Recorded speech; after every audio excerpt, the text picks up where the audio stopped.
আসসালামু আলাইকুম রহমতুল্লাহ। আশা করি আপনারা সকলে আল্লাহ তাআলার রহমতে ভালো আছেন। আজ আমি আলোচনা করব রাতে শয়তান ভর করলে যে দোয়া পড়ে বাঁ দিকে থুতু মারবেন। আশা রাখি ভিডিওটি সম্পূর্ণ দেখবেন, লাইক করবেন, কমেন্ট করবেন এবং চ্যানেলটি সাবস্ক্রাইব করে সাথেই থাকবেন। তো চলুন আমরা জেনে নিই হাদিস ও কোরআনের আলোকে। আল্লাহ তাআলা বান্দাদের রাতে বা দিনে শয়তানের কুমন্ত্রণা থেকে বাঁচার উপায় শিখিয়ে দিয়েছেন। পবিত্র কোরআনে ইরশাদ হয়েছে, যদি শয়তানের পক্ষ হতে তোমাকে কোনো কুমন্ত্রণা দেওয়া হয় তবে আল্লাহর আশ্রয় প্রার্থনা করো, নিশ্চয়ই তিনি সর্বশ্রোতা সর্বজ্ঞ। সূত্র সূরা আরাফ আয়াত 200। এ আয়াতে সকল মুসলিমকে শিক্ষা দেয়া হয়েছে, শয়তান আমাদের মনে কখনো মন্দ প্ররোচনা দিলে সঙ্গে সঙ্গে আল্লাহর আশ্রয় প্রার্থনা করা উচিত। এই ক্ষেত্রে এই দোয়াটি পড়া যায়। ভাই ও বোনেরা, আমি দোয়াটি ভিডিও স্ক্রিনে দিয়ে দিয়েছি, আপনারা দেখতে পাচ্ছেন।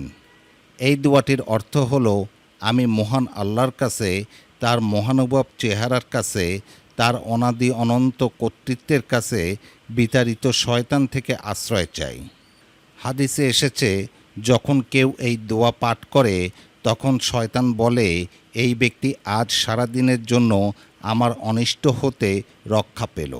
সূত্র আবু দাউদ, হাদিস নম্বর 466।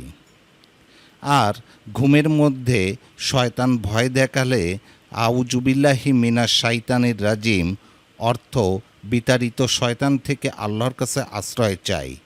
এই দোয়াটি পড়ে বাঁদিকে 3 বার থুতু, বাতাসে আর্দ্র ধরনের থুতু নিক্ষেপ করবেন। রাসূল সাল্লাল্লাহু আলাইহি ওয়াসাল্লাম ইরশাদ করেন, কেউ যদি এমন কিছু দেখে যা সে অপছন্দ করে, সে যেন বাঁ দিকে 3 বার থুতু ফেলে এবং শয়তান থেকে আশ্রয় চায়, তাহলে এ স্বপ্ন তার কোনো ক্ষতি করবে না, আর শয়তান আমার আকৃতি ধরতে পারে না। সূত্র বুখারী, হাদিস নম্বর 6995। উপরোক্ত হাদিসে রাসূলুল্লাহ সাল্লাল্লাহু আলাইহি ওয়াসাল্লাম বাঁ দিকে 3 বার থুতু ফেলার পাশাপাশি মহান আল্লাহর কাছে অভিশপ্ত শয়তানের অনিষ্ট থেকে আশ্রয় চাওয়ার হুকুম দিয়েছেন। সূত্র বুখারী, হাদিস নম্বর 6995। কোনো হাদিসে 3 বার আশ্রয় চাওয়ার কথাও উল্লেখ আছে। সূত্র ইবনে মাজাহ, হাদিস নম্বর 3909। শুধু ঘুমের মধ্যে ভয় পেলে নয়, জাগ্রত অবস্থায়ও শয়তানের যে কোনো কুমন্ত্রণা থেকে বাঁচতে বেশি বেশি আউজুবিল্লাহি মিনাশ শাইতানির রাজিম পড়া যাবে। তবে রাতে শয়তান থেকে হেফাজত থাকার কার্যকর পদ্ধতি হলো আয়াতুল কুরসি পাঠ করে ঘুমানো। রাসূল সাল্লাল্লাহু আলাইহি ওয়াসাল্লাম বলেন, তুমি যখন শয্যা গ্রহণ করবে তখন আয়াতুল কুরসি পড়বে, তাহলে আল্লাহর পক্ষ থেকে সর্বদা তোমার জন্য একজন রক্ষক থাকবে এবং সকাল পর্যন্ত শয়তান তোমার কাছে আসতে পারবে না।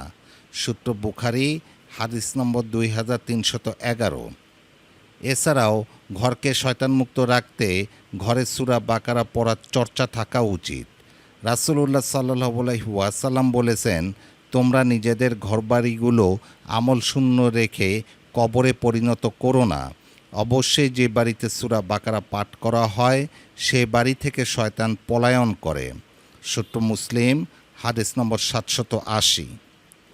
আল্লাহ তাআলা মুসলিম উম্মাহকে শয়তানের যাবতীয় কুমন্ত্রণা থেকে হেফাজত করুন। উল্লেখিত আমলগুলো করার তৌফিক দান করুন। আমিন।